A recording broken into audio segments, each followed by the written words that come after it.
Hello students, मी Prathamesh sir. आपण आहात व्हीजीटी original या चॅनलवर. ओके, आणि व्हीजीटी ओरिजिनल चॅनलवर आपण 10th स्टँडर्डचा मॅथ्स चालू केलेला आहे, मॅथ्स 1 चालू केलेला आहे आणि मॅथ्स 1 चा लेसन नंबर 1 चालू केलेला आहे, ज्याचं नाव आहे लिनियर इक्वेशन इनटू व्हेरिएबल.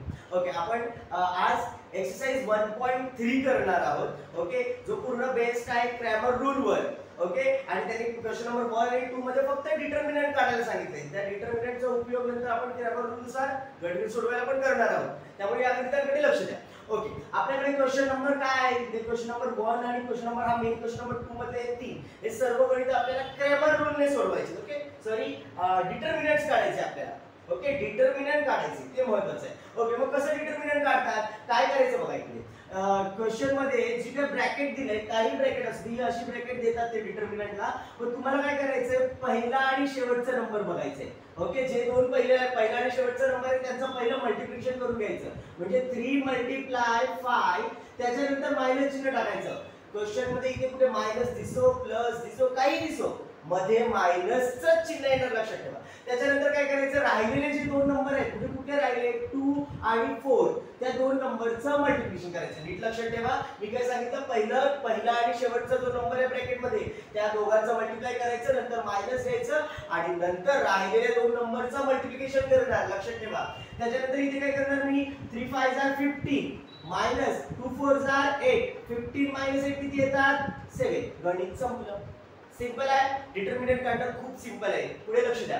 चला, इथे काय करणार, -1 आहे माझ्याकडे पहिला आणि शेवटचा नंबर. बघा, -1 मल्टिप्लाय इकडे किती आहे, 4. आता मध्ये मायनसच घेणार मी सांगितलं. त्याच्यानंतर राहिलेले दोन नंबर म्हणजे 7 मल्टिप्लाय 2. ओके, त्याच्यानंतर मी इथे काय करणार, या दोघांचं मल्टिप्लिकेशन, 4 वर जर 4 पण मायनस आहे, -4 घेणार. इथे परत मायनस आहे, 7 2 are 14. ओके, आता इकडे दोन्ही मायनस असतील तर सबट्रॅक्शन नाही होत, ऍडिशन होते. मग दोघांचं ऍडिशन करा, 18, चिन्ह मायनसच घेणार. ओके, मोठ्या संख्येचं चिन्ह घ्यायचं असं लक्षात ठेवलं तरी पण चालेल, मायनस घेणार ते. ओके, इथे काय करणार बघा, पहिला आणि शेवटचा नंबर कुठला आहे, 5 आणि 0. मल्टिप्लाय करा, 5 मल्टिप्लाय 0. त्याच्यानंतर मायनस घेणार. त्याच्यानंतर राहिलेले दोन नंबर कुठले आहेत, 3 मल्टिप्लाय -7. ओके, जे नंबर आहेत ते मी लिहून टाकले. आता पुढच्या स्टेपला काय करणार मी, 5 आणि 0 चं मल्टिप्लिकेशन 0 येणार का. त्याच्यानंतर -3 7 are 21. पण हा मायनस आणि हा मायनस, मायनसचं मल्टिप्लिकेशन प्लस. ओके, मग 0 + 21 किती येतात, 21. झालं. चला, नेक्स्ट क्वेश्चन मध्ये जाऊया. इथे काय करणार, पहिला नंबर हा एवढा मोठा आहे फ्रॅक्शन मध्ये, दुसरा नंबर हा एवढा मोठा आहे. या दोघांचं मल्टिप्लाय करणार मी, म्हणजे काय येणार, 7/3 मल्टिप्लाय 1/2. बरोबर आहे का. त्याच्यानंतर मायनस येणार. आता राहिलेले दोन नंबर कुठले, ते दोन, म्हणजे 5/3 मल्टिप्लाय 3/2. ओके, कळते का. पुढे नेक्स्ट मध्ये काय करणार मी, आता बघा, इथे मल्टिप्लिकेशन जर असेल तर वरच्यांचं मल्टिप्लाय करणार, खालच्यांचं मल्टिप्लाय करणार. 7 1 are 7, खाली 3 2 are 6, मायनस. बरोबर, हा मायनस घेतला. आता वर इथे पण वरच्यांचं मल्टिप्लिकेशन काय येणार, 5 3 are 15, खालच्यांचं मल्टिप्लिकेशन 3 2 are 6. कळते का, वरच्यांचं मल्टिप्लिकेशन, खालच्यांचं मल्टिप्लिकेशन. आता इथे काय करणार, इथे मायनस आहे पण डिनॉमिनेटरला नंबर सेम आहे का. जर नंबर सेम असेल तर त्याला कॉपी करायचं, वरच्या नंबरचं डायरेक्टली असेल ना 7 - 15, कारण खालचा नंबर सेम आहे म्हणून. ओके, आता मला सांगा 7 मधून 15 गेले किती राहतात, 7 - 15 किती येतात, -8. बरोबर ना, मोठ्या संख्येचं चिन्ह -8. खाली किती आहेत, 6. आता हे दोन नंबर कोणाच्या टेबल मध्ये येतात का, हा कोणाच्या टेबल मध्ये येतात, 2 च्या टेबल मध्ये येतात. मग मला त्यांना काय करावं लागेल, कट करावं लागेल. कसं, 2 3 are 6, 2 4 are 8. मग उत्तर काय येणार आपल्याकडे, -4/3. -4/3. ठीक आहे. अच्छा, तर आपण next question number, main question number 3 मध्ये आलेलो आहोत. मेन क्वेश्चन नंबर 3 मधले टोटल 6 क्वेश्चन्स आहेत, त्यातले मी 3 क्वेश्चन मी सोडवणार आहे. ती 3 तुम्ही होमवर्क मध्ये करा. नसेल कळत तर कमेंट करा, चालेल. मी क्वेश्चन नंबर 2 4 6 करतोय, कारण 6 मध्ये परत फ्रॅक्शन आहे ना, म्हणून मी इव्हन नंबरचे क्वेश्चन सोडवतोय या व्हिडिओ मध्ये. ओके, तर क्वेश्चन नंबर 2 काय आहे बघा.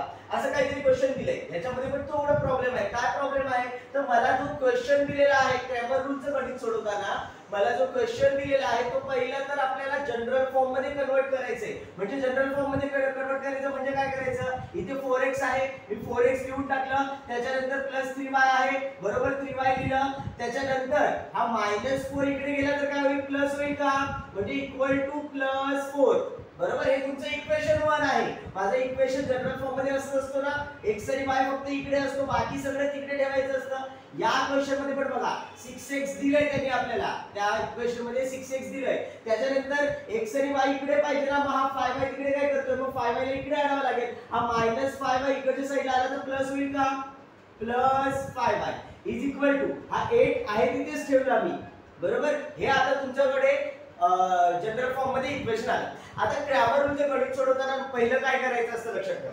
क्रॅमर रूलचं जेव्हा आपण गणित सोडवतो आपल्याला काय करायचंय, पहिलं डिफाइन करायचंय, त्याच्यानंतर dx काढणार, d काढल्यानंतर dx काढणार, त्याच्यानंतर dy काढणार, ओके. d येणार, dx येणार, dy येणार, हे तिन्ही डिटर्मिनंटच असणार आहे. d dx आणि dy तिन्ही काय असणार आहे, डिटर्मिनंटच असणार आहे, त्यात काहीतरी व्हॅल्यू असणार आहे. ते कशा काढायचे ते पण सांगतो मी तुम्हाला. चला, त्याच्यानंतर काय करायचं, तुम्हाला x आणि y ची व्हॅल्यू काढायची आहे. x y त्यांचे पण फॉर्म्युले फिक्स आहेत. काय फॉर्म्युले आहेत, x चा फॉर्म्युला आहे dx/d आणि y चा फॉर्म्युला आहे dy/d, ओके. एवढं लक्षात ठेवा. आणि शेवटला काय करायचं, आपल्याला सोल्युशन लिहायचं, जसं पहिल्या एक्सरसाइज मध्ये पण तुम्ही केलेलं, सेकंड एक्सरसाइज मध्ये पण करताय तुम्ही, बरोबर ना. x, y, okay. म्हणजे x ची किंमत लिहिणार, मग y ची किंमत लिहिणार. ही आपली काय झाली, प्रोसिजर झाली हे गणित सोडवण्याची. चला, मग पहिलं तर मला सांगा, इथे d ची व्हॅल्यू काढताना काय करायचं, पहिलं चेक करणार x च्या बाजूला कुठले नंबर आहेत. बघा इथे x च्या बाजूला इथे 4 आहे, इथे 6 आहे, मग इथे लिहिणार मी 4, इथे लिहिणार 6, बघा कळते का. त्याच्यानंतर y च्या बाजूचे नंबर इथे लिहिणार, म्हणजे y च्या बाजूला इथे 3 आहे, इथे 5 आहे, 3 5, ओके झालं. त्याच्यानंतर dx च्या जागी काय करणार, x dx चा अर्थ होतो change the value of x, म्हणजे x ची किंमत बदलायची. x ची किंमत कुठे आहे ही, मग या किंमतीच्या जागी काय टाकणार, हे टाकायचं 4 x च्या किंमतीच्या जागी काय लिहिणार आपण, हे शेवटचे 4 आणि 8, ओके. 4 आणि 8, मग y ची व्हॅल्यू जागा तिथेच ठेवणार. y च्या व्हॅल्यूज काय 3 आणि 5, y च्या बाजूचे नंबर 3 आणि 5 हे बदलायचं नाही, ओके. फक्त त्यांनी dx लिहिलं म्हणजे x ची व्हॅल्यू बदलायची. आता dy लिहिलं म्हणजे y ची व्हॅल्यू बदलणार. y ची व्हॅल्यू कुठे असते, इकडच्या साईडला ना, मग इकडे काय येणार, 4 आणि 8 येणार, 4 8, आणि मग x ची व्हॅल्यू कशीच ठेवायची, काय ती 4 आणि 6, 4 6, ओके. dy च्या वेळी y ची बदलायची, x ची तशीच ठेवायची, dx च्या वेळी x ची बदलायची, y ची ऍज इट इज ठेवायची. आता याला आपल्याला काय करायचे, सोडवायचे. कसं सोडवणार बघा, आपण आधी जसं केलेलं आहे तसंच करायचंय. काय करणार इकडे बघा, पहिला आणि शेवटचा नंबर म्हणजे काय, 4 × 5 मायनस, बरोबर. त्याच्यानंतर राहिलेले दोन नंबर 3 आणि 6, म्हणजे 3 × 6. इथे काय आहे कॅल्क्युलेशन, 4 5 आर 20 मायनस 3 6 आर 18, 20 मधून 18 गेले 2, सिंपल. त्याच्यानंतर इथे काय करणार बघा, परत एकदा पहिला आणि शेवटचा नंबर 4 × 5 मायनस 3 × काय येणार 8, ओके. आता इथे काय करणार मी, 4 5 आर 20, त्याच्यानंतर मायनस 3 8 आर 24, मायनस करा 4 येईल का, आणि मोठ्या संख्येचं चिन्ह -4 येईल, ओके. -4 येतो. त्याच्यानंतर इथे काय करणार बघा, पहिला आणि शेवटचा नंबर 4 × 8 मायनस 4 × 6, इथे काय येणार, 4 × 8 किती असतात, 4 8 are 32 minus 4 6 are 24, okay. Minus करा किती येत आहेत 8, चालेल. आता नेक्स्ट काय होतं बघा, इथे x ची किंमत काढण्याचा फॉर्म्युला dx/d. आता मला सांगा dx ची किंमत किती आहे माझ्याकडे, -4, आणि d ची किंमत किती आहे 2, म्हणजे /2 डिवाइड करा किती येईल, 2 2 2 4, -2 मायनस आहे, मग मायनस घ्यावं लागेल. dy ची व्हॅल्यू किती आहे 8, d ची किंमत किती आहे 2, डिवाइड करा 4, इथे काय लिहिणार मग मी -2, 4. इथे आपला क्वेश्चन संपतोय, ठीक आहे. अच्छा, तर मी नेक्स्ट क्वेश्चन घेतलेला आहे, क्वेश्चन नंबर 4. इथे क्वेश्चन नंबर 4 लिहिलंय. दिलेलं क्वेश्चन तुम्हाला पहिले तर जनरल फॉर्म मध्ये चेक करायचंय. तर त्यांनी x y नंतर नंबर दिले, x y नंतर नंबर दिले, म्हणजे क्वेश्चन जनरल फॉर्म मध्ये आहे. आता जनरल फॉर्म मध्ये असेल तरी पण आपल्याला काय करायचं, त्याला क्वेश्चन मला एका खालोखाल लिहून घ्यायचे, म्हणजे x च्या आणि y च्या व्हॅल्यूज लिहायला बरं पडेल. म्हणजे हा काय आहे माझ्याकडे इथे 6x - 4y -12, त्याच्यानंतर हे काय 8x - 3y -2. ओके, मी त्याला एका खालोखाल लिहून घेतलं. म्हणजे मला इथे काय करायचं, d च्या व्हॅल्यू लिहिताना इथे x ची व्हॅल्यू, इथे y ची व्हॅल्यू. मग x च्या बाजूला काय व्हॅल्यूज आहेत 6 8, y च्या बाजूला काय आहे 4 3. पण एवढं लिहून नाही चालणार. जर निगेटिव्ह नंबर असेल तर निगेटिव्ह चिन्ह लिहायचं, लक्षात ठेवा. मायनसचं चिन्ह असेल तर लिहायचं, आधीच्या गणितामध्ये नव्हतं. इथे मायनसचं चिन्ह दिलंय, मग तो मायनसचं चिन्ह वापरायचं. आता इथे काय येणार सांगा, dx मध्ये x ची व्हॅल्यू बदलली. इथे x ची व्हॅल्यूच्या जागी काय येणार -12 -2 -2 y ची व्हॅल्यू आहे तशीच -4 -3. ओके, त्याच्यानंतर इथे y ची व्हॅल्यू बदलणार, y च्या व्हॅल्यूच्या जागी -12 -2 आणि x च्या व्हॅल्यूच्या जागी 6 8 आहे तसंच 6 8. ओके, याला कसं सोडवणार इकडे बघा लगेच. मला सांगा कॅल्क्युलेशन करण्यासाठी काय होणार. इथे पहिला नंबर काय माझ्याकडे 6, शेवटचा नंबर -3. म्हणजे असं होईल का 6 × -3 मायनस, बरोबर, -4 × 8 -4 × 8. ओके, कॅल्क्युलेशन करा. 6 3 = 18. हा मायनस मध्ये आहे म्हणून मी मायनस टाकलं. इथे मायनस आणि हा मायनस प्लस होईल का, हा 4 8 = 32. 32 मधून 18 गेले 14. मोठ्या संख्येचं चिन्ह 32 प्लस मध्ये, याचं चिन्ह प्लस मध्ये येणार. ओके, इथे काय होणार बघा, पहिला आणि शेवटचा नंबर -12 × -3. ओके, पहिला आणि शेवटचा नंबर आधी घेतला.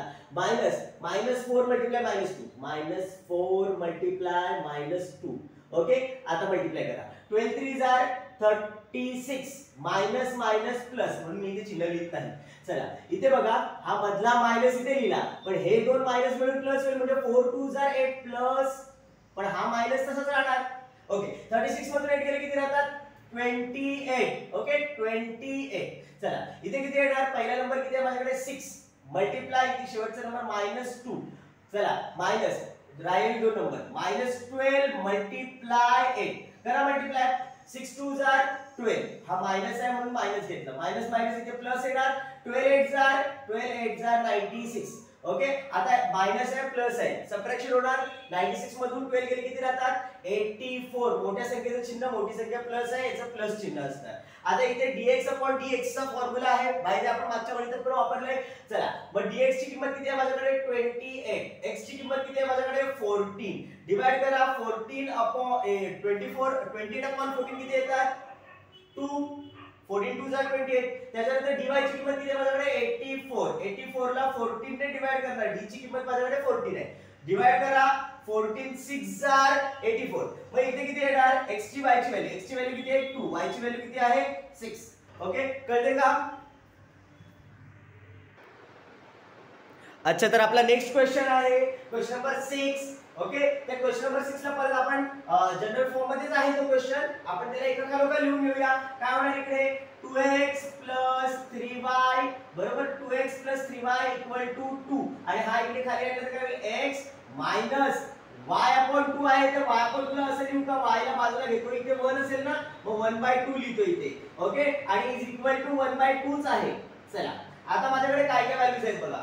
d ची व्हॅल्यू काढताना x च्या बाजूला कुठले नंबर आहे, इथे 2 आहे, इथे काहीच नाही म्हणजे 1 आहे, म्हणजे इथे येणार 2, इथे 1 येणार. इथे y च्या बाजूला काय, इथे 3 आहे, खाली किती आहे y च्या बाजूला -1/2 येणार, बरोबर. त्याच्यानंतर इकडे काय लिहिणार बघा, इथे कॅल्क्युलेशन करूया आपण. dx मध्ये x ची व्हॅल्यू बदलणार, x ची व्हॅल्यू म्हणजे 2 1 च्या जागी काय लिहिणार 2 1/2 लिहिणार, 2 1/2. ओके, आणि मग y ची व्हॅल्यू काय आहे तर 3 आणि -1/2, 3 -1/2. ओके, चला आता इकडे खाली काय होणार dy ची, y ची किंमत बदलायची आपल्याला, म्हणजे काय येणार 3 आणि -1/2 नाही लिहिणार, म्हणजे त्याच्या जागी काय लिहिणार 2 आणि 1/2. y च्या जागी 2 आणि 1/2 येणार, आणि x ची व्हॅल्यू आहे तशीच 2 1 2 1. ओके, कळते का. चला आता आपण याला सोडूया. कसं करणार बघा, इथे मला सांगा d ची व्हॅल्यू काढायची आहे मला. पहिलं काय करणार मी, पहिला आणि शेवटचा नंबर बघणार, 2 आणि -1/2 चं मल्टिप्लिकेशन, 2 × -1/2. ओके, मायनस, बरोबर. त्याच्यानंतर राहिले दोन नंबर 3 आणि 1 चं मल्टिप्लिकेशन, 3 × 1. ओके, याचं कॅल्क्युलेशन कसं होणार, इथे बघा हा 2 इथे वरती आहे आणि हा 2 खाली आहे ना, म्हणजे तो कट होईल का, हा 2 आणि 2 कट होईल, मग राहिले काय -1. बरोबर. मग -1 हा -1 राहिला आणि इकडे किती राहिले 3 × 3 -3 दोन्ही मायनस असेल तर प्लस करतो आपण चिन्ह मायनसचं. बरोबर. चला नेक्स्ट कडे जाऊया. इथे काय होईल बघा. पहिले तर पहिला नंबर आहे 2 मल्टिप्लाय इथे -1/2 आहे. चला त्याच्यानंतर -3 आहे, त्याच्यानंतर बाजूला 1/2 आहे. ओके. चला आता इथे पण 2 कट होतोय, पण मी तो कट नाही करते का, कारण इकडे बघा इथे काही 2 कट व्हायला चान्स नाहीये. डिनॉमिनेटरचा 2 तसंच राहणार. इथे असं येणार ना -3 × 3 3/2 येणार.